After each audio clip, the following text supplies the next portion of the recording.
கடவுள் நம்பிக்கையால ஆன்மீக அன்பர்களுக்கு வணக்கம். இன்றைக்கு ஒரு மிக முக்கியமான ஒரு பதிவு. அ பலரும் அறியாம விடுற ஒரு தவறு என்று தான் சொல்ல வேணும். முக்கியமான வாழ்க்கைக்கு எது முக்கியமோ, எதை செய்ய வேணுமோ, எதுக்காக நாங்கள் பிறவி எடுக்கிறோமோ, எதுக்காக அ இல்லறம் என்றது தேவை என்று வருகிறதோ, அதையெல்லாம் மறந்து போய் எல்லோரும் நாளைக்கு துணை தேவை, நாளைக்கு எங்கள பார்க்கறதுக்கு ஆட்கள் தேவை, அதுக்காக ஒரு திருமணம், பிள்ளைகள், அ எல்லாருக்கும் எல்லாரும் திருமணம் செய்யணும்னு நாங்கள் தனியா இருக்கிறோம். அந்த ஒரு காம்படிஷன் மாதிரி. ம் ஒப்பிட்டு மற்றாக்கள் எல்லாரும் கல்யாணம் கட்டி சந்தோஷமா இருக்கிற மாரி இருக்குன்னு, அப்ப நாங்களும் கல்யாணம் கட்டணும். எங்களுக்கும் பிள்ளைகள் வேணும். அவைக்கு பிள்ளைகள் இருக்குது, எல்லாருக்கும் பிள்ளைகள் இருக்குது. எங்களுக்கென்று நாங்கள் கதைக்கிறதுக்கு ஒன்றுமில்ல, பிள்ளைகள் வேணும். அதுக்காக பிள்ளை அண்ட் அ அப்படியான ஒரு எண்ணப்பாடு தான் இருக்கே ஒழிய, அடிப்படை ஆன்மீக அறிவு, அடிப்படை உயிர் அறிவு, ஆன்ம அறிவு இல்ல. இதெல்லாம் நாங்கள் ஏதோ சித்தாந்தம், வேதாந்தம் என்று சொல்லி ஏதோ கடைசி காலத்துல இத பற்றி நினைக்க வேண்டிய விஷயங்கள் என்று சொல்லி எல்லாம் கழிச்சு விட்டுட்டு நாங்கள் இப்ப நவீனமயமாக்கி போனோம். நவீனமயமாய் போனோம். ஆனால் அட்லீஸ்ட் தமிழ்ன்னு சொல்ற நாங்கள் திருவள்ளுவர் சொல்றதையாவது உலக பொதுமறை என்று சொல்லி பல பல நாடுகளாலும் பல மொழியினராலும் ஏற்றுக்கொள்ளப்பட்ட திருக்குறள். அந்த திருக்குறள் கிட்டத்தட்ட உண்மையிலேயே 5ஆம் வேதம் என்று தான் சொல்லுவேன். திருவள்ளுவருக்கு இருந்த ஞானத்தை பலரும் உணர இல்லை. திருவள்ளுவர் கிட்டத்தட்ட அவரும் ஒரு ஞானி. அது வேத சாரம் தான் அது திருக்குறள். ஆனால் அதை பலரும் புரிஞ்சு கொள்றே இல்லை. வெள்ளைக்காரர் இதை ஏற்றுக்கொள்ளும் வரை எங்களுடைய ஆக்களுக்கு திருக்குறளை பற்றிய அறிவு இருந்ததான்னு எனக்கு தெரியல. ஆனால் வெள்ளைக்காரருக்கு முதல் எங்களுடைய ஆக்கள் கொஞ்சம் விவரமாத்தான் இருந்தவ, அதுவும் உண்டு. ஆனால் பிறகு வெள்ளைக்காரன் வந்து எங்களை தங்களை மாதிரி ஆக்கி எங்களோட அறிவு தாங்கள் கொஞ்சம் கொண்டு போனதுதான் உண்மை. அது கனவேருக்கு கன விஷயங்கள் அதுக்குள்ள போனால் அது நாள் கணக்கில் என்னால் அதை பற்றி பேச முடியும். ஆனால் அது வேண்டாம். அது இப்போ தொடங்கினா அது பெரிய பெரிய பதிவாக போயிடும். ஆனால் எங்களோட அறிவை சரியா பிறகு தங்களோட அறிவை தங்களோட கலாச்சாரத்தை பரப்ப வந்து பிறகு எங்களோட கலாச்சாரத்தை உணர்ந்து அதை அதை வியந்து தான் வெள்ளைக்காரர்கள் நிறைய பேர், அதாவது உண்மையான வெள்ளைக்காரர்ல அறிவுள்ளவர்கள். வெள்ளைக்காரன் சொல்லித்தான் மாணிக்க வாசகர்ன்ற திருவாசகத்திற்கு உருகாதார் திருவாசகத்துக்கு உருகாதார் ஒரு வாசகத்துக்கு முருகார் என்ற சொல்லே வெள்ளைக்காரனால வந்தது. இப்ப அந்த அளவுக்கு வெள்ளைக்காரர் அதுல ஊறி இருக்கணும். ஆனால் எங்கடையாக்கள் அதை கைவிட்டுட்டு அது வர அதை பிடிச்சு வச்சிருந்த எங்கடையாக்கள் அதை கைவிட்டுட்டு அப்புறம் வெள்ளைக்காரன் கலாச்சாரத்தை பிடிக்க வலிக்கிட்டோம் நாங்கள். இப்ப அத மாதிரி சொல்ல வந்தது திருக்குறள். திருவள்ளுவரே கன விஷயங்களை சொல்லியிருக்கிறார். ஆனால் திருக்குறள் எல்லாம் சொல்ற ஆக்கள் அதுல ஒரு ஒரு ஒரு ஒரு விதமும் இல்லை.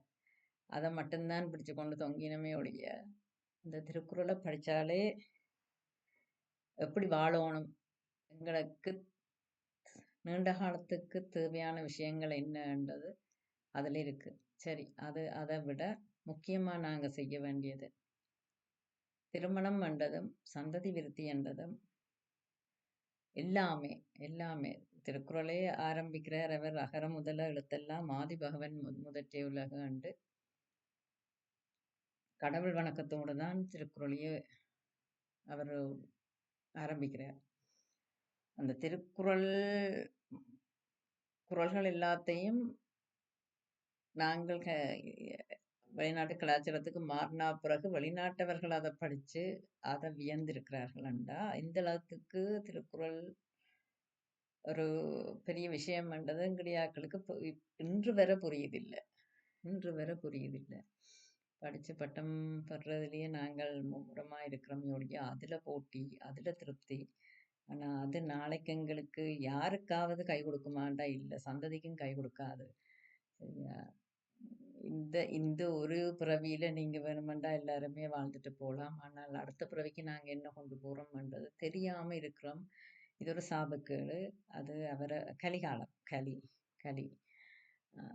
பெருஞ்சாபக்கேடு. அவரவர் தங்களுக்கு தாங்களே நிறைய சூனியத்தை வச்சு கொண்டு போறோம். அவ்வளவுதான்.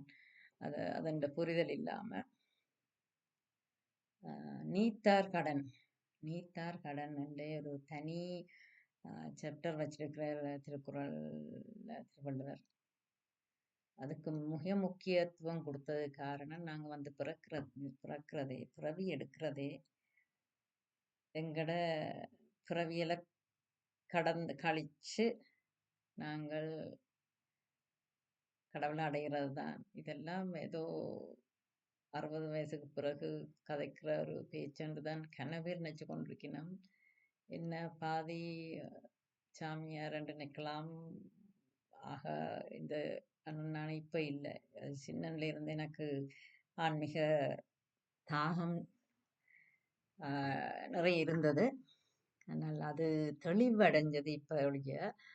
ஆனால் அந்த தேடலும் நம்பிக்கையும் சின்ன வயசுல இருந்து எனக்கு வந்தது. அது ஏதோ ஒரு முன்ஜென்ம தொடர்பால வந்தது.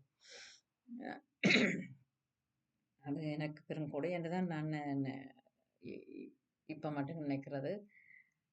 என்றால் நான் தப்புறேன். என்னோடு சேர்த்து பலரும் உணர்ந்து கொள்ளட்டும், எல்லாரும் உணர்ந்து தப்பட்டும் என்றதுக்காகத்தான் நான் இந்த பதிவுகளை எல்லாம் போடுறதே. இதுக்குள்ள கிடந்து உழலாதேங்கோ. இது ஈஸியான விஷயம் இல்லை. ஒருத்தரும் அதை புரிஞ்சு கொள்றீங்களோ இல்லை. இந்த ஜென்மத்துல நாங்க நல்லா இருக்கிறோம் என்று ஒவ்வொருத்தரும் நினைச்சு கொள்றீங்க. ஆனால் இந்த நல்லா இருப்பு இருக்கிற இருப்பு இல்லை. இந்த இருப்போடையே நாங்கள் நிறைய கர்மாக்களை தேடிக்கொண்டு போறோம். சரி, தேடிக்கொண்டு போறீங்கள். கடவுளை என்று எனக்கு கடவுள் அதுலேருந்து விடுதலை தாரார். அதுலேருந்து அது அது அதை நீங்க ஏற்கிறீங்களோ நம்புறீங்களோ அதை பற்றி எனக்கு கவலை இல்லை. எனக்கு அது தேவையும் இல்லை. அதால எனக்கு பாதிப்பும் இல்லை எனக்கு. ஆனால் சொல்ல வேண்டிய விஷயம், பிறவி எடுக்கிறதே திருமணம் செய்கிறதே, அதாவது எங்களுடைய முன்னோர்கள் திருப்பி வந்து பிறவி எடுத்து இந்த பிறவி கடலை கடக்கிறதுக்காகத்தான் நாங்கள் திருமணம் செய்கிறது. பிள்ளை பெறதுல ஒரு சந்தோஷத்து கடவுள் வச்சது காரணம் பிள்ளைய பெற விரும்ப வேணும் ஆக்கலன்றதுக்காக. ஆனால் இப்ப அது ஏதோ அது ஒரு படிக்கிறது, பள்ளிக்கூடம் போறது, படிக்கிறது, வேலை எடுக்கிறது மாதிரியான ஒரு விஷயமா வந்துட்டுது. ஆனால் அதோட முக்கியமா திருமணம் வந்து பிள்ளைகள் வர்றதுக்கு அதிலும் பார்க்க முந்தின பழைய ஆட்களுக்கு ஒரு கொஞ்சம் விளக்கம் இருந்தது.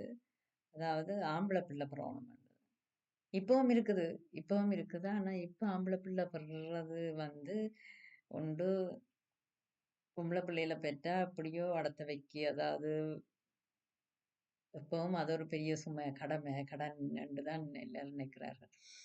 அந்த இதுல இருந்து, அதாவது பொம்பளை பிள்ளையா பிறந்தா இன்னொரு வீட்டுக்குள்ள போய் கொஞ்சம் அடிமைத்தனமா இருக்கணும், பொம்பளை பிள்ளைய பெத்தாக்களும் ஏதோ கணக்க செய்து கொடுக்கணும். அந்த ஒரு இதால ஆம்பளை பிள்ளைய பெத்தா அந்த கொஞ்சம் என்ன திமிரா நடக்கலாம், சம்பந்த பதியோட நாங்கள் கொஞ்சம் எடுப்பா நடக்கலாம், அவதான் இறங்கி நடக்கணும், நாங்கள் எடுப்பா நடக்கலாம், அல்லது சீதனம் வாங்கலாம், டிமாண்ட் பண்ணலாம், கொஞ்சம் அதாவது இறங்கி நடக்க தேவையில்லை, மரியாதை கிட தேவையில்லை என்ற ஒரு எண்ணங்களால மட்டும்தான் ஆம்பளை பிள்ளைய பெறதோ பெற்றாக்களுக்கு ஒரு பெரிய சந்தோஷமோ திருப்தியோ இருக்குதே ஒழிய. ஆனா அடிப்படையில இந்த ஆம்பளை பிள்ளை ஏன் தேவை என்றதை எங்களுடைய ஆக்கள் அறிஞ்சதிலிருந்து தவறிட்டினான். அதாவது வெள்ளையர்களுக்கு முதல் அந்த அறிவு இருந்தது. ஆனா ஆக்கிரமிப்புக்கு பிறகு எங்கட இதுகள் நலிவுற்றதாலையும் மேற்குலக கல்வி வந்ததாலையும் வந்த எங்களுடைய அடிப்படை ஆன்ம கல்வி அடிபட்டு போச்சு. அதனால கன பேருக்கு கன விஷயம் தெரியற இல்லை. முந்தின காலங்கள்ல முந்தின சனத்துக்கு இது பற்றிய விளக்கம் இருந்தபடியா ஆம்பளை பிள்ளை கிடைக்காட்டி தொடர்ந்து பொம்பளை பிள்ளையிலே வந்தா ஆம்பளை பிள்ளை கிடைக்காட்டி தவம் இருக்கிறவ ஒரு காரியம் செய்ய ஒரு ஆம்பளை பிள்ளைய கூட பிள்ளையன்று தான் சொல்றவ இந்தியாவில். நாங்கள்லாம் ஆம்பளை பிள்ளை பொம்பளை பிள்ளையண்டா எங்களுக்கு 2 பிள்ளை. ஆனால் காரியம் செய்யறதுக்கு ஒரு பிள்ளை வேணும் என்றதுக்காக தான் ஆம்பளை பிள்ளைய பெறது. ஏன்னா ஆண்களுக்குத்தான் அந்த ரைட்ஸ் இருக்குது. அந்த ரைட்ஸை நாங்கள் வைக்கல. எங்களோட கலாச்சாரத்தில் இருக்கிற விஷயங்கள் எதுவுமே பிராமணர் வந்ததும் இல்லை, நாங்களா உருவாக்கினதும் இல்லை. எல்லாமே சிவனிட்ட இருந்து வந்த விஷயங்கள். அதாவது ஆக்கியவனிட்ட இருந்து வந்த விஷயங்கள். உலகத்தை படைச்சவர் எப்படி படைச்சாரோ அதுல என்னென்ன ரூல்ஸ் வச்சாரோ அந்த விஷயங்களைத்தான் எங்களோட கலாச்சாரமா சமய நம்பிக்கைகளாவோ சமய என்ன சொல்றது சடங்குகளாவோ வச்சது கொண்டு வந்து எங்களுக்கு தந்தது சிவனை ஒழிய இதுல மனுஷர் யாரும் இதை உருவாக்கியது. அப்ப மூட நம்பிக்கைன்றதோ அதெல்லாம் அந்த காலம், இதெல்லாம் இந்த நவீன காலம் என்றெல்லாம் சொல்லி கொண்டிருக்கிறதால நட்டம் எங்களுக்கு மட்டுமே ஒழிய யாருக்கும் இல்லை, கடவுளுக்கும் இல்லை. கடவுள் என்ன செய்தா நீங்கள் அதுக்குள்ளால நீங்கள் சில விஷயங்கள்ல இருந்து தப்பி அதை இந்த உலக வாழ்க்கையா இருந்தாலும் சரி அதை தாண்டின உண்மைகளை அறிஞ்சு நாங்கள் மேல் நோக்கி போறதுக்கான வழிகளை கண்டறிகிறதுக்காண்டான எதற்காண்டான். அதாவது இக வாழ்க்கைன்னு சொல்றது உலக வாழ்க்கை, பர வாழ்க்கைன்றது மேலுலக வாழ்க்கை. மேலுலக வாழ்க்கை ஏதோ 60 வயது 70 வயதுக்கு பின்னால தேவையில்லாம ஏதோ கடைசி காலத்துல பயத்துல மனுஷர் நினைக்கிற விஷயம் இல்லை. இதெல்லாம் கடவுள் தான் அந்த விஷயங்கள். சரி, அது போகட்டும், அதை விட்டாலும். ஆனா இந்த பூமியில நிம்மதியா வாழ்றது கண்டான அதுகளை எல்லாம் கடந்து உண்மையான நிலைமைக்கு போறது கண்டான இந்த சடங்குகள்ல இருக்கிற விஷயங்களை நாங்க புரிஞ்சு கொள்றோம். இல்லை நீ ஆம்பளை பிள்ளை கிடைக்காத ஆக்கள் கடவுள்கிட்ட வேண்டி தவம் இருக்கிறவ. உண்மையா தவம் என்று சொல்றது ஆரம்பத்துல தவம்தான். பிறகு பிறகு ஆன காலங்கள்ல அது கடவுள்கிட்ட வேண்டுதல் வைக்கிறது, நேர்த்திக்கடன் வைக்கிறது, எத்தனையோ விஷயங்கள் செய்து கடவுள்கிட்ட வேண்டுறவ எங்களுக்கு ஒரு ஆம்பளை பிள்ளையை தாண்டு. காரணம் என்னண்டா அந்த ஆம்பளை பிள்ளை வழியாகத்தான் இந்த பெற்றோரை வந்து பிறக்க முடியும். அதுக்காக அந்த குலம் எல்லாம் குலதெய்வம் இதெல்லாம் எங்க வருது? முழுக்க ஆண் சந்ததி, முழுக்க ஆண சிவன் ஆம்பளைதான் சிவன்கிட்ட இருந்து வந்தது. அதுக்கு பிறகு மிச்சம் சக்தி அப்படி எப்படி என்றாலும் சக்திக்கு அவர் சரியான ரைட்ஸ் கொடுத்து வச்சிருக்கிறார். இதுக்கு எல்லாத்துக்குமே காரணம் இருக்கு. அதாவது வாழ பொம்பளை பெண் சந்தோஷமா இருக்கவன். ஆனா என்னதான் இருந்தாலும் ஆணினுடைய அடி, ஆணினுடைய சந்ததி, ஆணுடைய எல்லாம் கன்னிகா தானம். திருமணமாகி பொம்பளை பிள்ளையண்டா கன்னிகா தானம் தான் செய்து கொடுக்குறார்.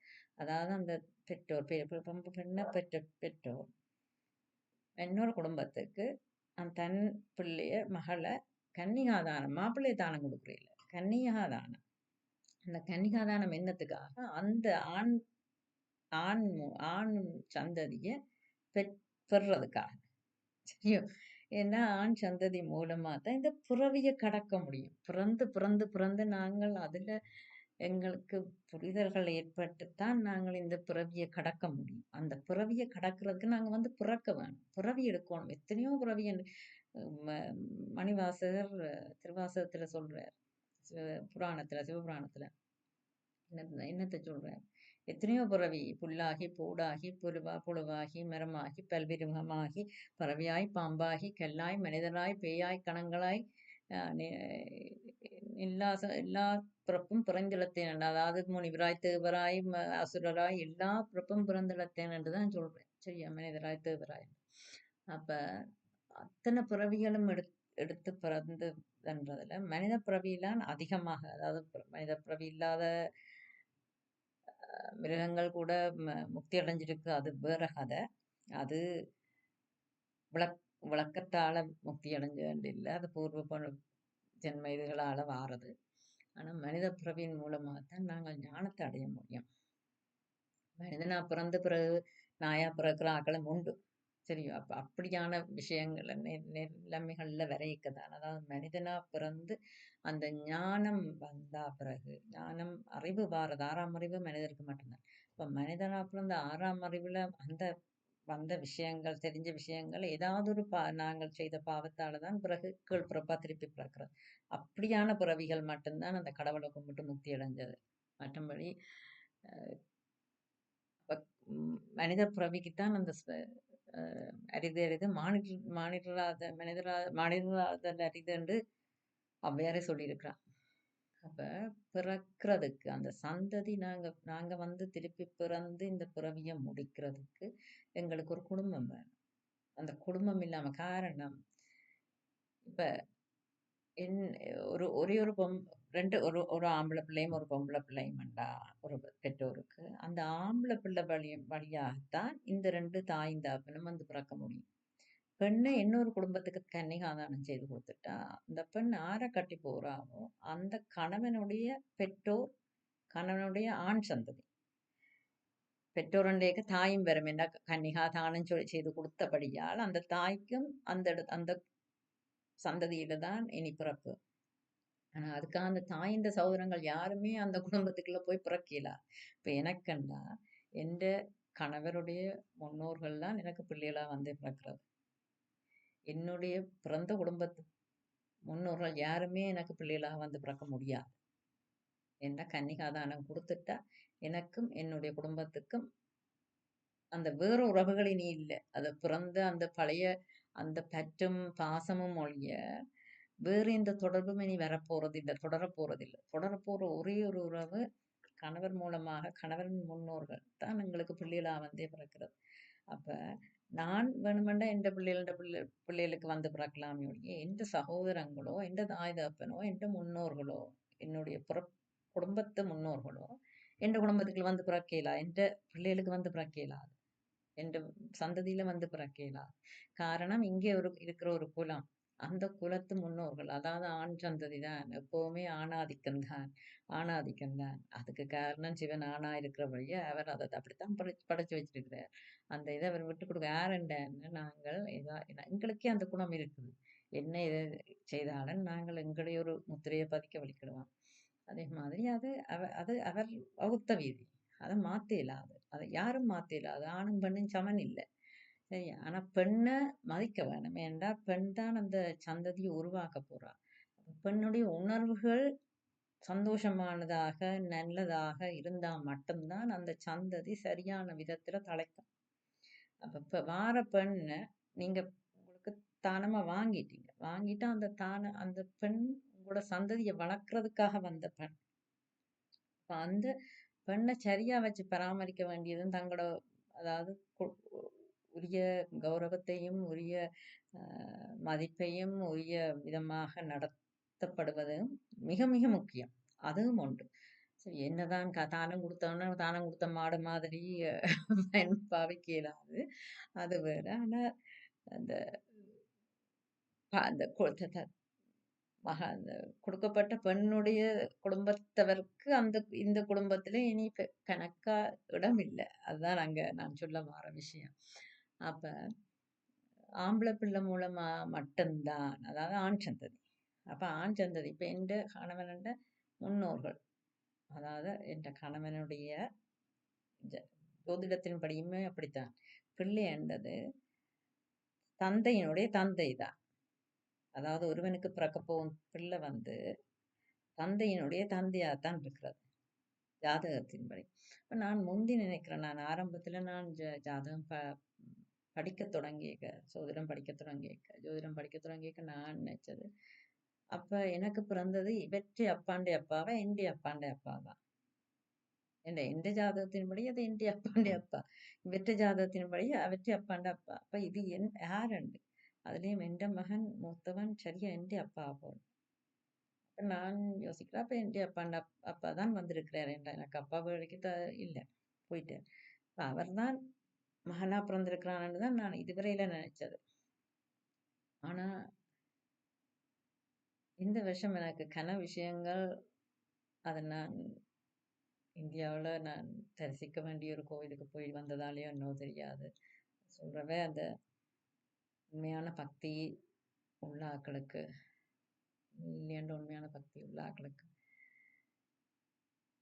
முக்கிய பழங்கோயில்களுக்கு போகிக்க சில விஷயங்கள் நடக்கிறது அதுக்கு பிறகுதான் எனக்கு கன விஷயங்கள் கூட விளங்குற மாதிரி இப்பதான் அது புரியுது அந்த புரிதல் அதாவது கன விஷயங்களை காதால கேட்டாலும் அதுக்கான சரியான புரிதல் எங்களுக்கு வராது அது இறையருள் கிடைக்க மாட்டோம் அப்ப அந்த இப்பதான் அதுக்கான அர்த்தம் புரிஞ்சுது அது என்னதான் தாயிலிருந்து குணவியல்புகளும் வரலாம் உருவ இயல்புகளும் வரலாம் தாய் வழி தந்தை வழியும் வரும் பிறக்க தாய் வழியும் பிறந்த ஆனா வந்து பிறக்கிற ஆன்மா வந்து தந்தையின் வழி மட்டும்தான் தாய் வழியான உள்ள ஆன்மா யாரையும் உள்ளுக்க விட தந்தை வழி முன்னோர்கள் விட மாட்டார்கள் அதுக்காக அந்த குலதெய்வமே என்ன சொல்றது நாங்க அதுவும் இலங்கைய ஆக்கள் முற்று முழுதா குலதெய்வத்தை விட்டுட்டோம் அங்கனைக்கு யாராவது கொஞ்சம் பேர் பிடிச்சு கொண்டிருந்த ஒழிய கன பேருக்கு குலதெய்வம் என்ற அறிவையும் இல்லாம போயிட்டது அந்த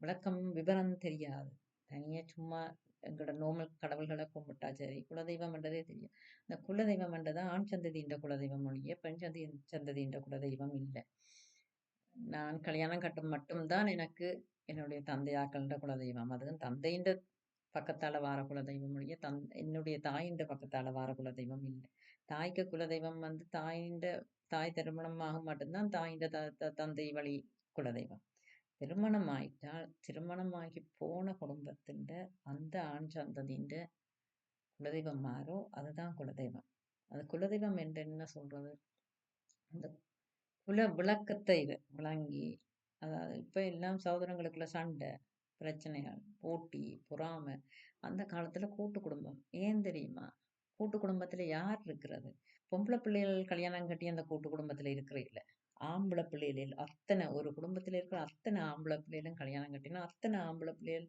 இந்த குடும்பங்களும் அதே ஒரே குடும்பத்துக்கெல்லாம் இருக்கிற தாயந்தையோட காரணம் அந்த சந்ததி எல்லாம் அந்த பிள்ளைகள் அத்தனை பேருமே அந்த கணவனுடைய முன்னோர்கள் தான் அதெல்லாம் ஒரு குலம் இப்ப அவை அப்படியே ஒன்றாத்தான் இருக்கணும் அதுக்குள்ள வேறுபாடு அண்ணன் பிள்ளைகள் வேற அண்ணன் குடும்பம் வேற தம்பி குடும்பம் வேற என்று சொல்லி அதுக்குள்ள போட்டி பொறாம பண்றதுக்கு ஒரு அர்த்தமுமே இல்லை நாங்கள் இப்ப அது ஒவ்வொருத்தரும் அந்த போட்டி நான் எனக்கு முந்தி இருந்தே எனக்கு அந்த போட்டி பொறாமை எரிச்சல் இதுகள் பிடிக்காத ஒரு விஷயம் அவரவர் தனக்குரிய ஒவ்வொருத்தரும் வெவ்வேறு ஒவ்வொருத்தரும் தனித்தனி அவரவருக்குரிய திறமைகளை பயன்படுத்தி நல்ல விதமா இதாண்டி அதை மெட்டாக்களுக்கும் பிரயோசனப்படுத்துறதே ஒழிய அதுல போட்டி பொறாமை எரிச்சல் படுறதுக்கு அதன் மூலமா என்ன என்ன பிரயோசனம் இருக்குன்னு தெரியல அதே மாதிரி இந்த இந்த அந்த கூட்டு குடும்பமா முந்தி எங்களுடைய ஆக்கள் வந்தது காரணம் இதெல்லாம் அந்த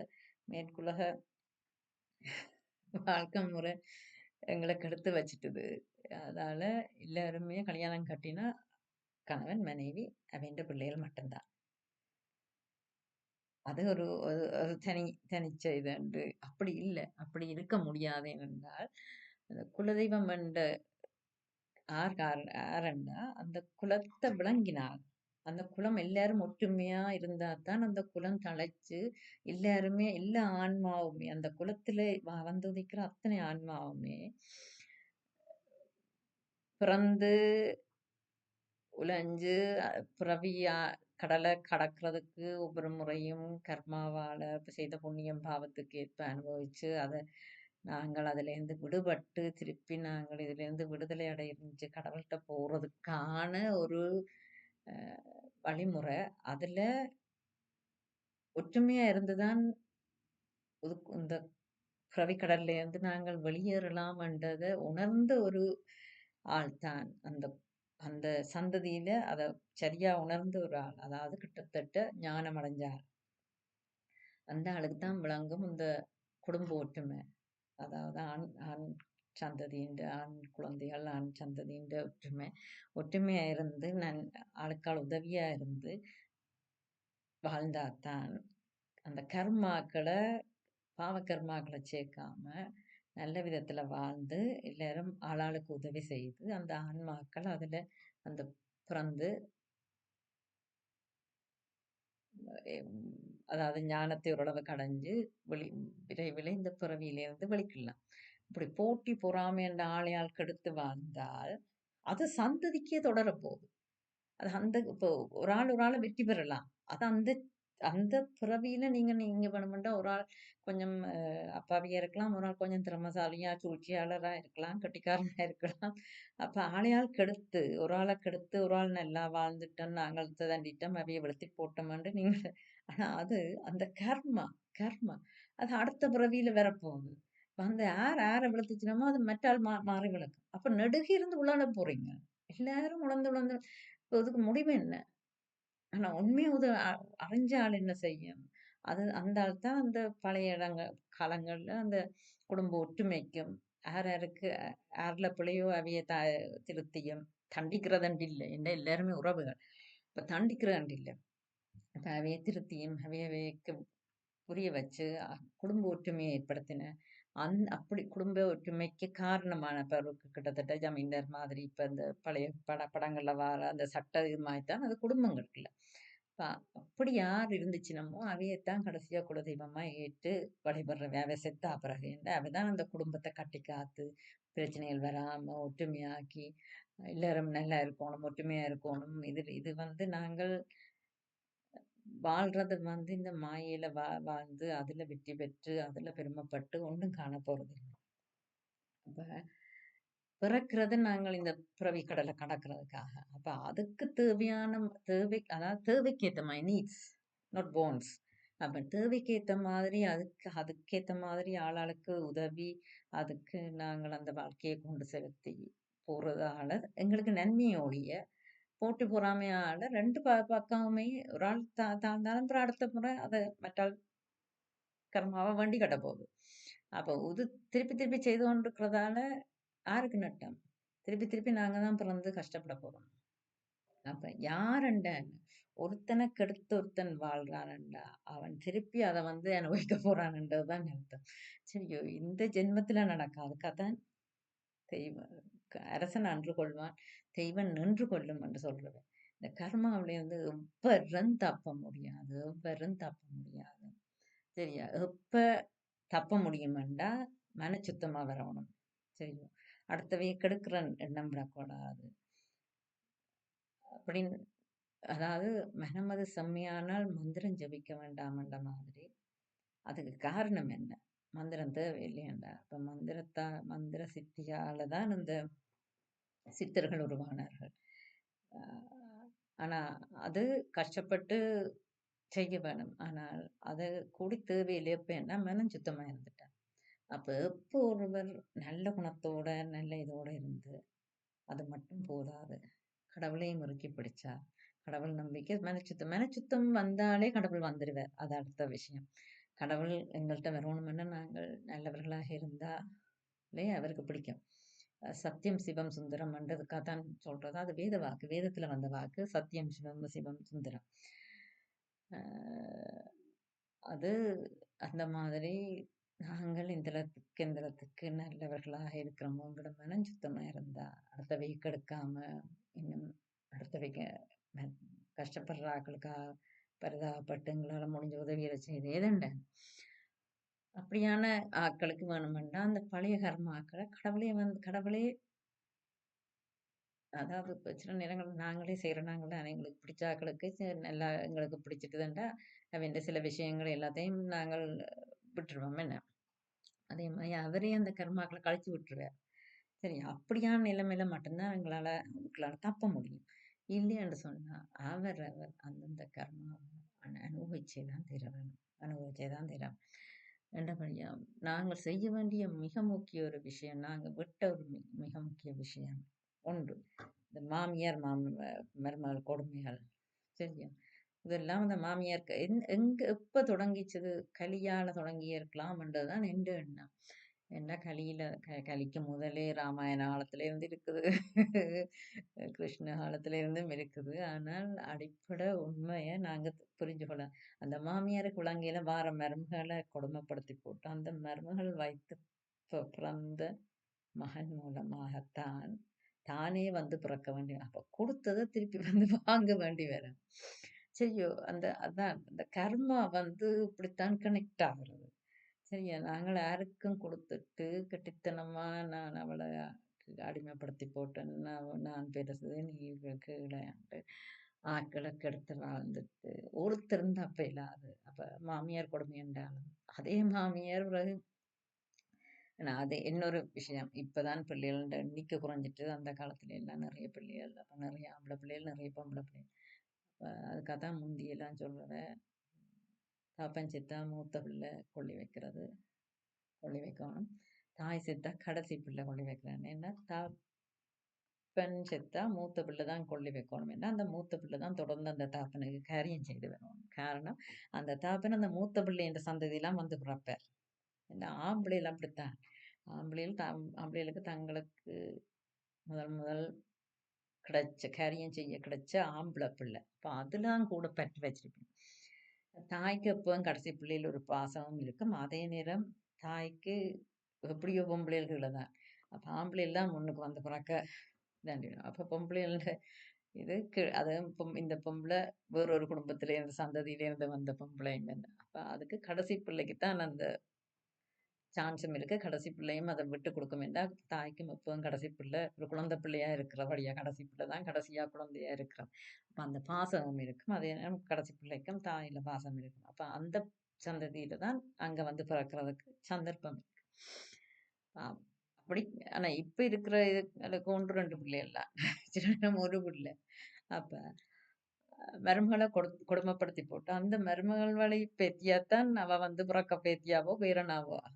ஆன்மாக்கு ஆண் பெண்ணின் பேதம் இல்ல. நாங்கள் ஒரே ஆக்கள் ஒரு பிறவியில ஆணாவும், ஒரு பிறவியில பெண்ணாவும் பிறக்கலாம். அப்ப வந்து பிறந்து திருப்பி அதே கர்மாவ அதே ஆள் மூலமாவே தான் வேண்டி கட்டுறது. சரி முதுகள் எல்லாம் அந்த இதெல்லாம் அந்த சில பேருக்கு தாய் தகப்பனோ, பேரன் பேத்தியோ சரியா அமையாத காரணம் இல்லாம அந்த முன்ஜென்ம மாமியாரா இருந்து செய்த கொடுமை.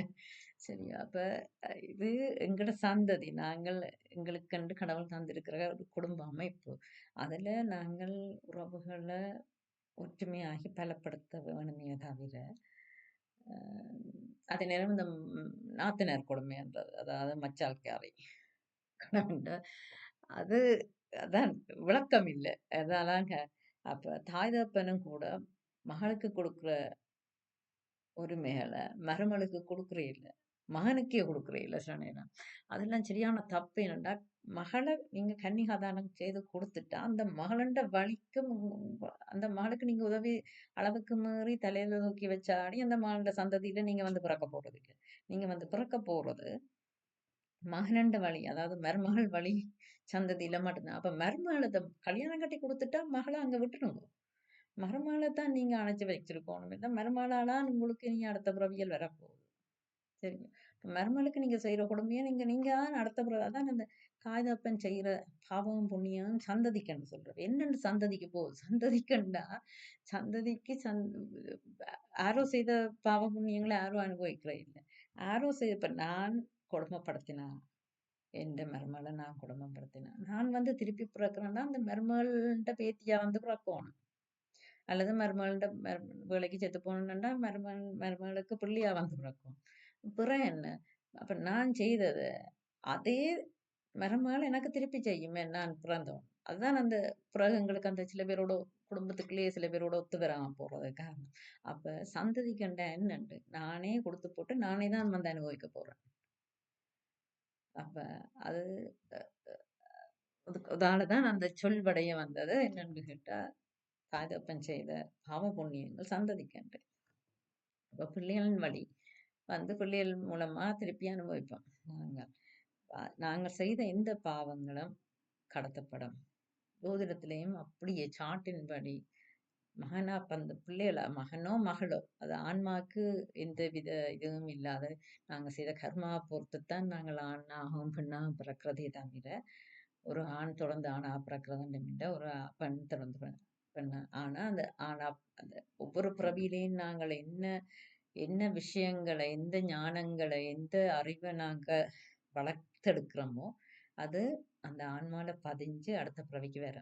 அதாவது இப்ப சில நேரங்கள்ல சில பேர் இனி இல்லையண்ட அந்த எதிர்பாராத விதமா மெட்டாக்களை விட படுபயங்கர ஞானம், அறிவு அல்லது கட்டித்தனம் எல்லாம் இருக்கும். அதெல்லாம் முன்ஜென்ம தொடர்பு. முன்ஜென்மத்துல அவ பெற்ற அறிவு ஞானம் எல்லாம் அடுத்த ஜென்மம். சில பேர் இந்த மேத்தமெட்டிஷியன்ஸ், செஸ் பிளேயர்ஸ் எல்லாம் இந்த நீல்யண்ட எக்ஸெப்ஷனலா இருக்கிற ஆக்கள், அதாவது சாதாரணமா கம்ப்ளீட் ஆன ஆக்கள் இல்லை.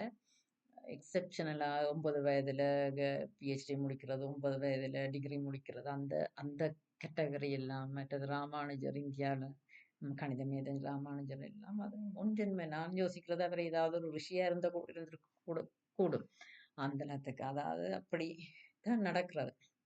அதாவது முன்ஜென்ம தொடர்பு, முன்ஜென்ம ஞானம். அதே மாதிரி தான் எனக்கே சில விஷயங்கள் வந்து நான் முதல் பதிவுலையும் குறிப்பிட்டேன். அது ஆன்மாவில கடத்தப்படும். அது மட்டும் இல்லை, கர்மா எல்லாமே எல்லாமே எங்களுடைய கடத்தப்படும். இப்போ நாங்கள் என்ன செய்தாலும் நாங்கள் இப்போ யாரையும் யாரும் கெடுத்து இந்த ஒரு ஜென்மத்தில் வாழ்ந்துடலாம். ஆனால் தெய்வம் நின்று இருக்க மண்டபம் மாதிரி அந்த கர்மாவை நாங்கள் அது எங்களுடைய சேர்ந்து தான் வரப்போகுது. சரி, தொடங்கினது எங்கேயோ பேர் அந்த முன்னோருக்கு காரியம் செய்கிறதில்ல. அதுல எவ்வளவு விஷயங்கள் இருக்கண்டு விளங்குறீல்ல. அது சந்ததிய விருத்திக்கு விடாது, விஷயங்களை விடாது. குலதெய்வம் தெரியாது, குலதெய்வம் எங்களுக்கு தெரியாது. சாமியை மட்டும் கும்பிட்டா போல எல்லாம் சரி வந்துடும் இல்லை. சாமியை கும்பிட்டா ஓரளவுக்கு வருந்தான். ஆனா அதுக்கு பூரண மனச்சுத்தம் இருக்கும். நீங்க இவ்வளவுக்கு மனச்சுத்தமான ஆளா இருந்தால் அடுத்தவைக்கு கேடு நினைக்காம முடிஞ்ச அளவுக்கு நன்மையை நினைச்சு செயல்கள் வேற செயல்கள் சூழ்நிலைகள் காரணமா வாரது. ஆனா மனசளவுல எப்பவுமே யாருக்குமே இந்த கெடுதலை நினைக்காம எல்லாமே எப்பவுமே நல்லதையே நினைச்சு எப்பவுமே நல்ல குணங்களோட நல்ல எண்ணங்களோட நல்ல இதோட இருந்து கடவுள் நம்பிக்கையும் கடவுள் பக்தியும் இருந்தால் அப்படியான ஆக்களுக்கு விஷயங்களை கடவுள் மாத்தி வைத்து கொடுப்பார். ஆனா அது இல்லாம நாங்கள் கடவுளை மட்டும் கும்பிட்டு விஷயங்களையும் தப்ப முடியாது. நினைக்கிற நினைப்பும் எண்ணமும் செயலும் பிழையா இருக்கும்போது கடவுளை பிடிச்சா கடவுள் கடைசியிலையும் உதவ மாட்டார். ஏன்னா கடவுள் கர்மாவை எழுதி வச்சது. கடவுள் நீதியானவர். நாங்கள் நீதி நியாயத்தை எதிர்பார்க்கிறோம். நாங்களே மனசு எதிர்பார்க்கிறோம். நாங்கள் கடவுள் எங்களுக்கு கடவுளுக்கு லஞ்சம் கொடுத்தோ கடவுளுக்கு காக்கா பிடிச்சோ செய்விக்கல சில விஷயங்களை. அப்படி செய்கிறாருன்னு சொன்னா அவை உண்மையாவே மனச்சுத்தம் உள்ளான ஆக்களா இருக்கவன் அப்படின்னு தான் அவர் செய்வேன். அப்ப எங்களுக்கு குலதெய்வம் தேவை. அதாவது எங்களோட குலம் ஒற்றுமையா இருக்கணும். அதன் மூலமாகத்தான் முன்னேற்றம் அடைஞ்சு ஆன்மா ஈடேறி கடவுளை அடையும் என்ற விஷயம் தெரிஞ்ச அந்த நபர் யாரோ அவர் தான் குலதெய்வமா ஏற்று கொண்டிருப்பினும் அந்த குலதெய்வத்தின் ஆசி வேணும். ஏன்னா அந்த குலதெய்வம் தான் எங்களுக்குள்ள இருக்கிற தேவையில்லாத பிரச்சனைகளை சரி செய்யக்கூடிய ஒரே அதாவது நீதிவான் மட்டும்தான் சரி செய்வார். அப்போ உண்மையாவே அந்த குடும்ப ஒற்றுமையை விரும்புகிற ஆளா இருக்கும். போட்டி பொறாமை இல்லாம போட்டி பொறாமையா இருக்கக்கூடாதுன்னு நினைக்கிற ஆக்களா இருக்கும் இருந்து. அப்ப அந்த குலதெய்வம்ன்றது அப்படிப்பட்ட ஒரு ஆளைத்தான் குலதெய்வம் என்று எல்லாருமே ஏற்றுக்கொள்றது. ஏன்னா அவர் தான் அந்த பாகுபாடு இல்லாம எல்லாரும் நியாயப்படி ஒற்றுமையா இருக்கணும். ஏன்னா குலம் என்னத்துக்காக என்றது விளங்கியா. அப்ப குலதெய்வம் தெரியவன். சரி, குலதெய்வம் தெரியாட்டி என்ன செய்யலாம்னு சொன்னா, தெய்வமோ ஆன்மாக்களோ தீபத்திலான் இருக்கிறது. தீபம் அதுக்காகத்தான் சாமிக்கு முன்னால ஒரு தெய்வத்தை ஏற்றுறாங்க. அந்த சாமியின் ஆன்மா சாமியே ஒன்றும் ஒரு ஆன்மா மாய்த்தான். சாமி அந்த தீபத்துலதான் வந்திருக்கிறது. அதே மாதிரி செத்தாக்கள தலைமாட்டில் தீபம் ஏற்றும். அந்த ஆன்மா செத்த ஆன்மா அதுக்கு கடவுளாயிட்டினம் பண்ற இதுல சும்மா ஏற்றி கும்பிடுறது இல்லை. அந்த தீபத்துல அந்த செத்த ஆன்மா வந்திருக்கு. அதாலதான் செத்த வீட்டுக்கு போகணுமன்றவன். என்னதான் கோபங்கள் இருந்தாலும் உறவோ தெரிஞ்ச கூட பழக்கமோ அப்படி இப்படி இருந்தா கல்யாணத்துக்கு கோவத்துல போவாட்டியும் செத்த வீட்டுக்கு போகணுமன்றவன் என்கிட்ட செத்த வீட்டுல அந்த ஆன்மா அந்த தீப ஒளியில இருந்து பார்த்து கொண்டிருக்கும் ஆறார் வரையினம் ஆறார் வரையில்ல ஆறார் தன்னோட இன்னும் கோவத்துல இருக்கணும் சித்தம் வரையில்லை என்றதையெல்லாம் பார்க்கும் அந்த ஆன்மா.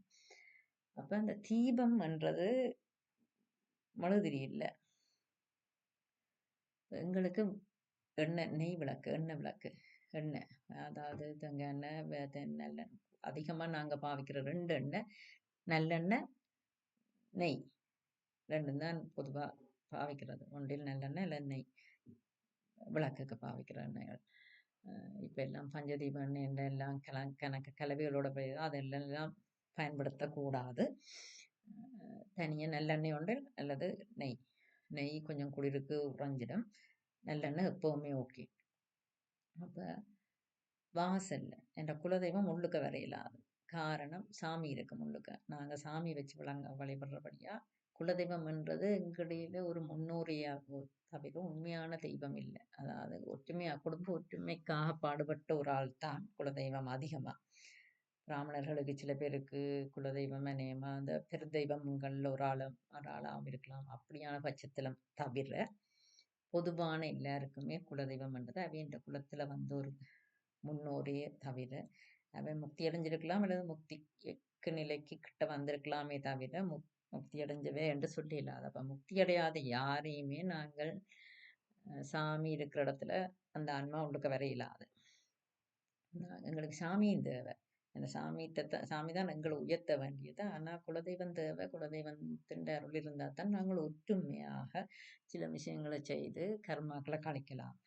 அப்போ குலதெய்வத்தின் அருள் தேவை. என்ற குலதெய்வம் தான் எங்களை ஒற்றுமையாக்குறது. எங்களுக்குள்ள ஒரு குடும்பத்துக்குள்ள 2 சகோதரங்களுக்குள்ள ஆண் சகோதரங்களுக்குள்ள பிரச்சனை என்று சொன்னால் அதை தீர்த்து வைக்கிறது கூட குலதெய்வம் தான்.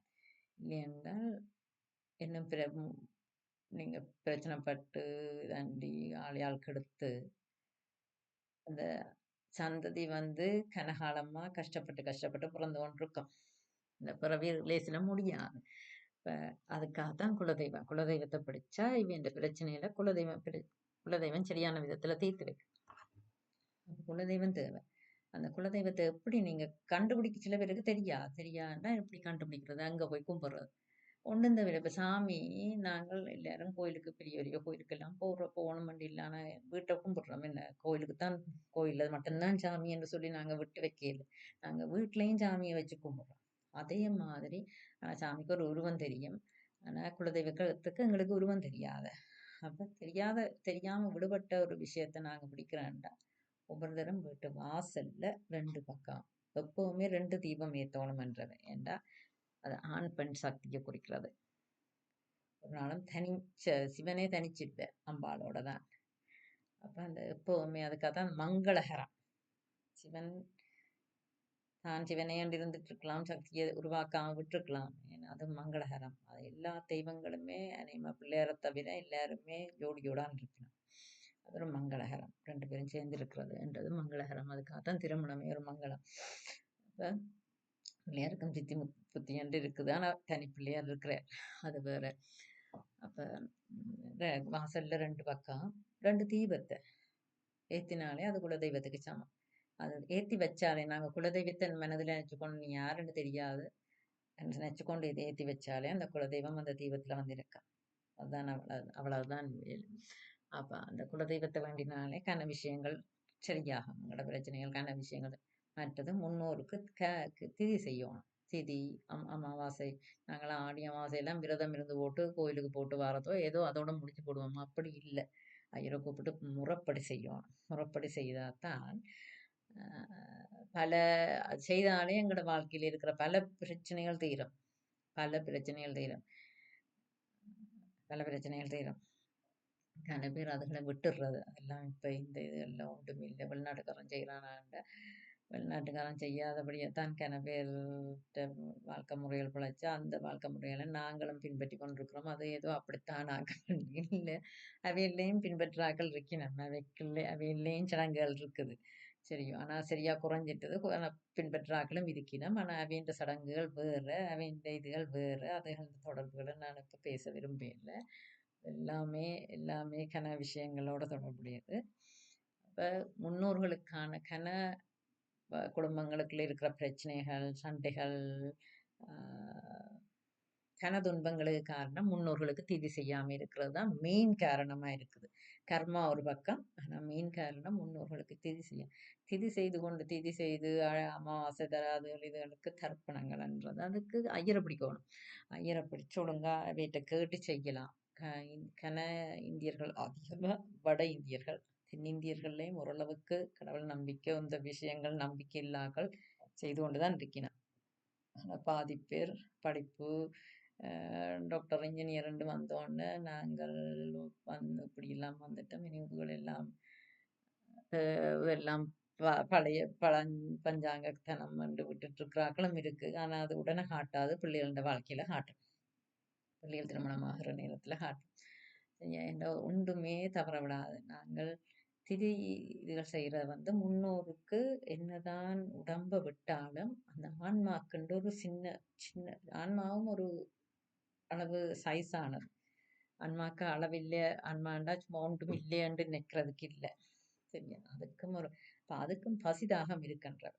அந்த பசிதாகத்தை நாங்க தான் தீர்க்கவன். அதாவது சந்ததி தான் தீர்க்கவன். முன்னோர்களுக்கு அதாவது ஆண் சந்ததி தான். ஆண் சந்ததி தாயும் வெறும் என்ன கன்னியாதானம் செய்து திருமணத்துக்குட்பட்டு இந்த குடும்பங்களுக்குள்ள வந்தபடியா பெண்களுக்கும் அதுக்குள்ள உரிமை தாய்மாருக்கு. அப்ப அவைக்கெல்லாம் பசிதாகத்தை தீர்க்கிறதுக்கு அந்த சந்ததி தான் செய்ய வேணும். மகன். அப்ப மகன் மூலமா தான் செய்ய வேணும். மகள் செய்ய இயலாது. இப்ப ஒரே ஒரு பொம்பளை பிள்ளை இருந்தா அதுக்காகத்தான் முந்தி தவம் கிடக்குறவன். எங்களுக்கு ஒரு ஆம்பளை பிள்ளையத்தா என்ன நாங்களே நீ அடுத்த எங்களுக்கு செத்தா பிறகு எங்களுக்கு யார் காரியம் செய்யறது, எங்களுக்கு யார் எங்களோட பசிதாகத்தை யார் தீர்க்கிறது என்று சொல்லி காலம் இருக்கேக்கே கடவுளை இறக்கி பிடிச்சு வேண்டாத வேண்டுதல் எல்லாம் வேண்டி அடியழைச்சு அங்க பிரதட்சணம் செய்து விரதம் இருந்து எத்தனையோ தங்களை வருத்தி ஆம்பளை பிள்ளை காத்தாம இருந்தா கடவுளை நம்பி கேட்டா கடவுள் இல்லைன்னு சொல்றே இல்லை. நம்பினோர் கெடுவதில்லை 4 மறை தீர்ப்பு என்று சொன்னதே 4 மறை என்றது வேதங்கள். வேதங்கள் என்ற தீர்ப்பு வேதங்கள் என்றது கோயில்ல செய்யற சடங்குகள், கோயில் சடங்குகள். அதுகளை நம்பி நாங்க செய்தாலே அப்படியே நம்பினோர் கெடுவதில்லைன்னு சொல்லிக்க கடவுள் தன்னை நம்பினவரை கைவிட்டதில்லை. ஆனா கனவேர் கடவுளை நம்புறதில்லை. இந்த நம்பிக்கையில இவ்வளவுக்கு 100% நம்பினா கடவுள் தருவார். உங்களோட நம்பிக்கை பாதியா இருந்ததுன்னா கடவுளும் அதுக்கேற்ற மாதிரி தான் இருப்பார். அப்ப முந்தைய பொம்பளை பிள்ளைய மட்டும் பெற்றாக்களுக்கு என்ன இல்லாம விமோச்சனம் இல்லையாண்டா என்ன இல்லாம கொஞ்சம் கஷ்டம்தான். ஆனால் அவ என்ன செய்யணும்? இருக்கிற காலத்திலேயே கடவுளை இறக்கி பிடிக்க வலிக்கணும். இப்ப தொடக்கமே கடவுளை நீங்க நம்பிக்கை வச்சு கடவுளை கும்பிட்டு வேண்டி அடுத்த வேக்கு எடுக்காம கர்மாவை குறைச்சு எந்தளத்துக்கு கடவுளை நீங்க சாட்டிஸ்ஃபை பண்றீங்க. எந்தளத்துக்கு கடவுளை நீங்க அதாவது ஒரு ஆளை ப்ளீஸ் பண்றது. மெட்டாக்கிழமை கடவுளை ப்ளீஸ்ல காசு கொடுத்தோ அப்படி செய்தோ இப்படி செய்தோ போலியா புகழ்ந்தோ மனசுல அதைத்தான் செய்து வால் பிடிக்கிறது. ஆனா அந்த வால் பிடிப்புகள் கடவுள்கிட்ட ஈடுபடாது. அப்ப நேர்மையா இருக்கும். சத்தியம் சிவம் சுந்தரம் இவ்வளவுதான். அது இந்த 3 எல்லாம் அடக்கம். சத்தியமா இருந்தா நீங்களே சிவமாகலாம், சிவமா இருந்தா நீங்களே சுந்தரமாகலாம். அவ்வளவுதான். அப்ப எந்தளத்துக்கு நாங்க கடவுளை படிக்கிறோமோ அந்த அளவு கடவுள் எங்கட விமோச்சனத்துக்கு ஏதாவது ஒரு முறையில உதவுவார். கடவுளுக்கு தெரியாத வழி இல்லை. எங்களுக்குத்தான் அதுக்கான விஷயங்களுக்கான பேர் என்னுடைய வாழ்க்கை பிரச்சனைகள்லயே கன பேர் இதுக்குள்ளால இங்க வர போறாள்ன்ற மாதிரி தான் எல்லாரும் நினைச்சது. ஆனா அது காரணம் அப்படின்ற நம்பிக்கை. ஆனா அது நான் வெளியில வந்தது காரணம் என்று நம்பிக்கை. காரணம் எனக்கு கடவுள் எந்த நம்பிக்கை. நான் கடவுள்கிட்ட போய் கேட்கிறேன். அதை பற்றி கவலைப்படையில. எனக்கு என்ன தெரியும்? உனக்கு என்ன தெரியும்? யாற்ற நீதியை நான் ஏற்க தயாரா இல்லை. நீ சொல்லு எனக்கு நீதி. அவ்வளவுதான். அப்ப அதுக்கு காரணம் எங்கட மனச்சாட்சி. கடவுள் சாட்சி ஒரு பக்கம், மனசாட்சி ஒரு பக்கம். மனசாட்சி தான் முக்கியம். அப்ப இந்த 2 சாட்சியும் சரியா இருந்துட்டுதான்டா, எதையும் வெல்லலாம், எதையும் மாத்தலாம், எதையும் மாத்தலாம். காரணம் இந்த 2ம் சரியா இருந்தா, படிக்கிற ஆள சரியா படிச்சு, சரியான விதத்துல நீதி கேட்டா, நீதி சொல்றவர், நீதி சொல்றவர் உலகத்துக்கே ராஜா, பிரபஞ்சத்துக்கே ராஜா. அவரோட நிதி பிழைக்காது. அப்ப பொம்பளை பிள்ளையில மட்டும் பெத்தாக்கள் இப்ப கிடந்த ஆறாட்டம் கொஞ்சம் நஞ்சம் இல்லை கன்னடங்கள்ல. ஆனா ஆடுமினம். ஆனா அதுக்கு பிறகு பொம்பளை பிள்ளை என்னதால திதி கொடுக்க முடியாது. பொம்பளை பிள்ளைய கட்டின மனசனாலேயும் அளவுக்கு மீறி ஒன்றை செய்ய இயலாது. காரணம் அங்கால கணவனுக்கு அந்த விருப்பம் இருந்தாலுமே நான் உயிரோட உடம்போட இருக்கிறவருக்கு தந்த மனைவி பிள்ளைகள் அந்த இதுல இருந்தாலும் அவற்ற முன்னோர்கள் அதற்கு இடம் கொடுக்க மாட்டார்கள். அதுதான் அங்கே இருக்கிற சூட்சுமம். அதுக்காகத்தான் முந்தி எல்லாருமே என்னதான் மகள்ல பாசம் இருந்தாலும் மகளுக்கு என்னதான் தாய் தப்பன் உள்ளவை செய்யலாம், இல்லாம இல்லையென்று சொல்லலாம். ஆனா அந்த மகள் முதல் செய்ய வேண்டியது தன் கணவன் வழி முன்னோருக்கு ஒழுங்கா திதி கொடுத்து அவர்களை கவனிச்சு 2 பக்கம் 2ம் இருக்க வேணும். அதாவது அவையும் மருமகளை சரியா நடத்த வேணும், மருமகளும் அவைக்கு அது நடந்தா மட்டும்தான் அந்த சந்ததி நல்லா இருக்கும். சில பேர் விடுற தப்பு தான். எல்லாரும் மகளை தூக்கி வைக்கிற அளவுக்கு மருமகளை தூக்கி வைக்கிறீங்களா. ஆனா கடைசியா மருமகள் மகளால இந்த மகளை தூக்கி வச்சு இந்த மருமகளை கொடுமைப்படுத்தினமோ அந்த மகளால அவைக்கு அடுத்த ஜென்மத்தில எந்த வித இருக்க போறதில்லை. மாறாக மருமகளை கொடுமைப்படுத்தினால் அதே குடும்பத்துல வந்து பிறந்து தாங்களே தான் அனுபவிக்க போயிடும். அப்ப விஷயங்கள் சில விஷயங்களை உணர்ந்து ஆன்மாக்கு தேவையான விஷயங்களை உணர்ந்து செய்ய வேணும். குலதெய்வ தெரியாட்டியும் பரவாயில்ல. முந்தி நானே எனக்கு கேள்வி இருக்கிறது எங்களுக்கும் தெரியாது. அப்ப என்ன செய்யறது இந்த வருஷம் மட்டும்தான் எனக்கு அது புரிஞ்சுது. எனக்கு அது புரிஞ்சுது. அதுக்கு காரணம் நான் யாரை போய் கும்பிட்டனோ அந்த ஞானம் ஞானம் நம்பினன் கைவிடையில நம்பினோர் கெட்டதே இல்லை, நம்பினோர் கெட்டதே இல்லை. அதே நேரம் சத்தியம் சிவம் சுந்தரம் மனசாட்சி என்று எங்களுக்கு வேணும். அது சரியாக எங்களுக்கு பதில் சொல்லிச்சதுண்டா கடவுள் சாட்சி சரியா இருக்கும். மற்றது முன்னோர்கள் என்று நான் சொன்னது கணவன் வழி முன்னோர்கள்.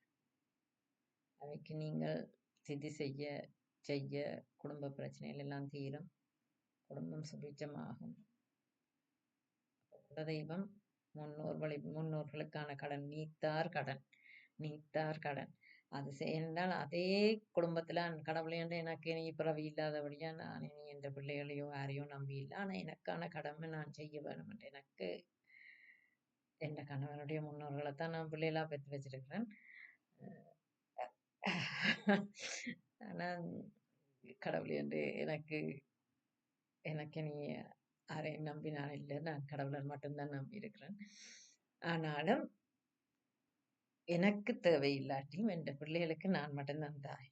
அப்ப அந்த கடமை நான் சரியா முடிக்கணும். எனக்கு என்ன பொறுத்தவரையில எனக்கு கில்ட்டி ஃபீலிங் இருக்கக்கூடாது எந்த விஷயத்திலையும். நான் இதுவரையில வேற யார் விஷயத்திலையும் நான் கில்ட்டி ஃபீலிங் அவ்வளவு இல்லைன்றா நான் சரியா ஆரம்பிச்சேன். அப்ப எனக்கும் இப்ப என் பிள்ளைகளை பொறுத்தவரை நான் மட்டும்தான் தாய். எனக்கு பிள்ளைகளால் தேவையில்லாட்டையும் பிள்ளைகளுக்கு நான் தான். அந்த கடமை முடியும். அதுக்கு நான் கடவுளை தான் பிடிச்சோம். எனக்கு எல்லாத்தையும் தந்துட்டேன், பிறவியும் முடிச்சு வச்சுட்டேன். ஆனால் என் கடமையை முடிக்கிறதுக்கு உதவி செய்யும். எந்த பிள்ளைகளுக்கு நான் தான் தாய். அது விரும்பியோ விரும்பாமலோ என்னட்டேன் எப்படி நான் விரும்பித்தான் எல்லாம் ஆனாலும் கன விஷயங்கள். அப்ப நான் இப்போ என் பிள்ளைகளுக்கு நான் தான் தாய். அது அந்த கடமை சரியா முடிக்கும். அதாவது எங்கட கடமையில் எங்கட மனசாட்சிக்கு விரோதம் இல்லாம நாங்க நடக்கிறோம்.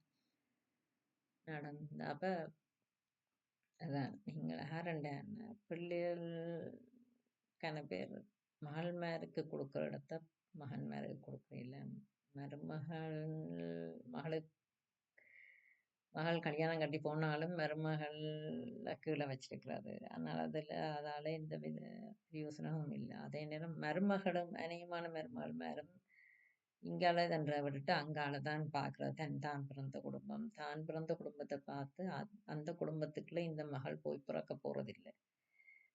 அவசரத்துக்கு ஆபத்துக்கு உதவத்தான் வேணும். ஆனா அநேகமான ஆட்கள் தன்னுடைய தாயின் அதாவது பெண்கள் எல்லாரும் தங்களோட கணவன் பிள்ளைகள் எல்லாரையும் தங்களோட பிறந்த குடும்பத்தோட தான் ஒட்ட வச்சிருக்கணும். பூந்த குடும்பத்தோட இல்லை. ஆனா அதெல்லாம் இந்த ரீசன்ட் காலங்கள்ல தான் அதெல்லாம் வந்து எல்லாம் குழம்பி அடிச்ச குழப்பமானது. முந்தின காலத்துல கூட்டு குடும்பமா தான் இருந்தது. எந்த மாதிரி அது ஆண்கள் மட்டும் தாய் தகப்பன் அவை பெத்த ஆண் பிள்ளைகள் அவ்வளவு பேரும் திருமணமானாலும் உண்டா ஒரு குடும்பத்துக்கு. காரணம் ஒரே முன்னோர்கள்லாம் அந்த பிள்ளை இப்ப எனக்கு பிறந்த பிள்ளைகளும் இவற்ற தம்பிக்கு பிறந்த பிள்ளைகளும் இவற்ற முன்னோர்கள். அதுக்குள்ள எந்த பிள்ளை உண்டு பிள்ளைன்னு சொல்றதுக்கு இல்லை, எதுவும் இல்லை. நாங்க ஒரு கருவியா அமைஞ்சு நாங்கள் இனி எந்த பிள்ளைகள் எங்கட பிள்ளைகள வழியில தான் நாங்கள் பிறக்க வேணும்.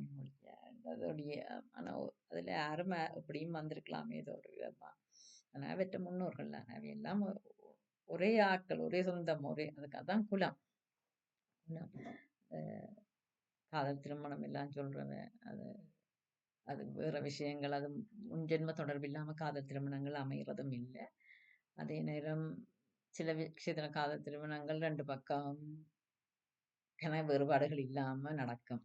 அளவுக்கு மீறி வேறுபாடுகள் இருக்கிற காதல் திருமணம் அதை செய்து போட்டு போகலாம். அது ஏதோ பூர்வ திருமணங்கள் சொர்க்கத்தில் நிச்சயிக்கப்படுகின்றன. அது உண்மை. திருமணங்கள் சொர்க்கத்தில் தான் நிச்சயிக்கப்படுகின்றன. இங்கே இல்லை. அது ஏற்கனவே நிச்சயிக்கப்பட்டு விட்டோம். ஆனால் அந்த அதிக வேறுபாடு உள்ள குல வேறுபாடோட நடக்கிற காதல் திருமணங்களுக்கு குல ஆசி இருக்காது, குலதெய்வ ஆசி இருக்காது. அதுக்குள்ளக்கான விஷயங்கள் இருக்குதானே. முக்கியமா ஆண் தவறி போனா பொதுவா ஆண் அடியைத்தான் பார்க்கிறேன்னு சொல்றது. அது காரணம் எல்லாம் இதுதானே என்றால் ஆண் சந்ததி தான் வாழ்த்தவன். திருமணத்தின் போதே 3 சந்ததி என்ற பெயர் சொல்லித்தான் 2 பக்கத்தாலையும் அதாவது அவையை கூப்பிட்டு அவை சாட்சியா அவைய ஆசீர்வதிச்சுத்தான் இந்த திருமணமே நடக்கிறது. விஷயங்கள் இதுக்குள்ள இருக்கு. இந்த விவாகரத்து அந்த இதெல்லாம் எங்கட அக்னி சாட்சியா நடக்கிற கல்யாணங்களுக்கு இல்லை. கல்யாணம் ஒருக்கா நடந்துட்டா கடைசி வரை கணவன் மனைவி தான். விவாகரத்தெல்லாம் இந்த மனுஷ கோட்டுக்கு மட்டும்தான். மனுஷ கோட்டில் தான் தண்டனைகளும் எஸ்கேப்புகளும், அதாவது தப்புதல் தப்பு செய்தவன் தப்புறதும் தப்பு செய்யாதவன் தண்டனை அனுபவிக்கிறதெல்லாம் மனிதருக்கு சாட்சி தேவை. அதுல போய் சாட்சி ஆக மாட்டலாம். ஆனா கடவுளுக்கு சாட்சி தேவையில்லை. காரணம் எல்லா உயிர்களும் கடவுள் எங்கும் இருக்கிறாருன்னு சொல்லுவேன். அது சும்மா இல்லை, அது உண்மை, சத்தியமான உண்மை. ஒவ்வொரு ஜடப்பொருளையும் இருக்கிறார், ஒவ்வொரு ஆத்மாக்களையும் இருக்கிறார் கடவுள். அந்த கடவுளுக்கு சாட்சி தேவையில்லை. அவர் சாட்சியா இருக்கிறார், தலையிடுறையில. அவர் எதுலேயும் தலையிடுறையில. ஆனா அவரே தான் சாட்சியா இருக்கிறார். அப்ப அவருக்கு பொய் சாட்சி சொல்லி இல்லாது. நாங்கள் பொய் சாட்சி சொல்லி இல்லாது. அப்ப அவரை ஏமாத்த இல்லாது, அவ்வளவுதான். யாரும் யாரையும் ஏமாத்தி எப்படியும் கெடுத்து வாழ்ந்துட்டு போறதெல்லாம் முந்தி எனக்கு கொதி வாரது. நான் சரியான கோபக்காரி. கோபம் வந்து எனக்கு அந்த அநியாயம் அநீதி கண்டா எனக்கு சரியான தாங்கிலாம இருக்கிறப்பட்டு பயங்கர கோபம் வாரது என்ற நெருப்பு ராசி. அப்ப ஆனா இந்த வருஷம் அதுவும் இப்ப கிட்டடியில கொஞ்சமா தான் கொஞ்சம் பல விஷயங்கள்ல நான்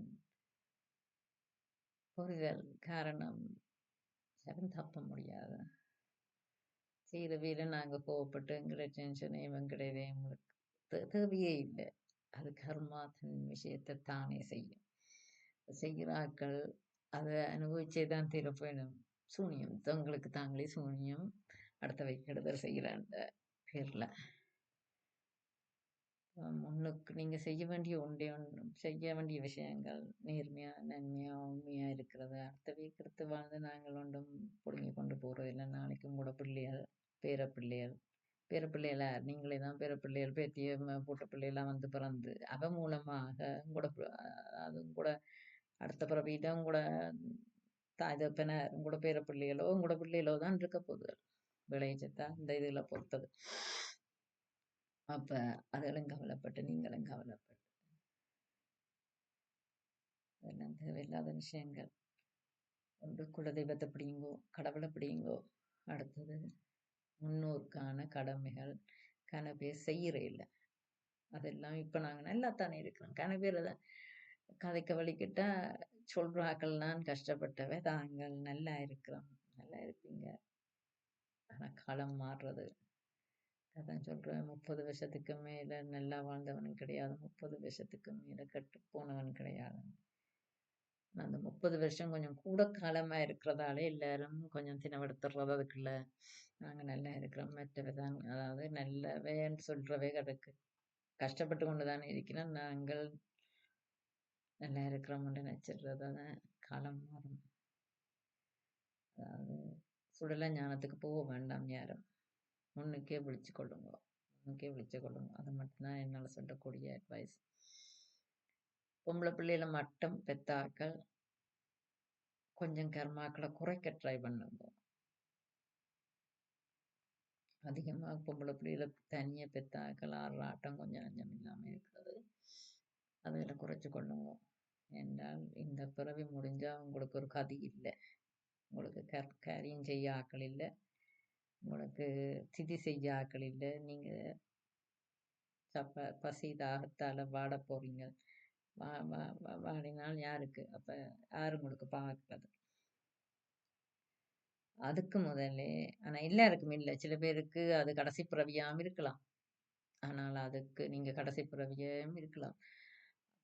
அப்படியானா எல்லாரையும் நான் சொல்லி கடைசி பிறவியாம இருக்கலாம். ஆனால் முடிஞ்ச வர கடவுள இருக்கு. அதுக்காகத்தான் 60 வயது கடந்தாலே காசி ராமேஸ்வரம் என்று கடவுள் சேவை, கடவுளை தேடி வழிகட்டுறது. ஆனா இப்ப இருக்கிறார்கள் எல்லாம் கடைசி காலம் மட்டும் அனுபவிக்கிறதுலேயே குறியா இருக்கணும். அனுபவிக்கிறதுலேயே குறியா இன்னும் போட்டியும் பொறாமையும் இதுகளும். அது 60 தாண்டியும் பிள்ளைகள் கல்யாணம் கட்டி கொடுத்து பிள்ளைகளை கண்டா பிறகும் பெருமையும் அதுவும் இது முதல்லாம் நாளை கூடவா வரப்போகுது.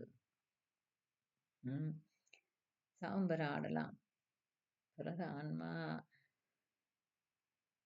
எல்லாத்தையும் அறியேக்க காக்கிறது. இருக்கும்போதே காத்துக்கொள்ளுங்க, முடிஞ்ச வரை கடவுளை அறிக்கை பிடிச்சு, முடிஞ்ச வரை நன்மையில செய்து, முடிஞ்ச வரை அது உங்களுக்குத்தான் எல்லாம் செய்கிற புண்ணியமும் கூட வரும், செய்கிற பாவமும் கூட வரும். பாவத்தை கூட கொண்டு போறீங்களா, புண்ணியத்தை கூட கொண்டு போறீங்களான்றது அவரவர் விருப்பங்களை பொறுத்தது, அவரவர் செயல்களை பொறுத்தது.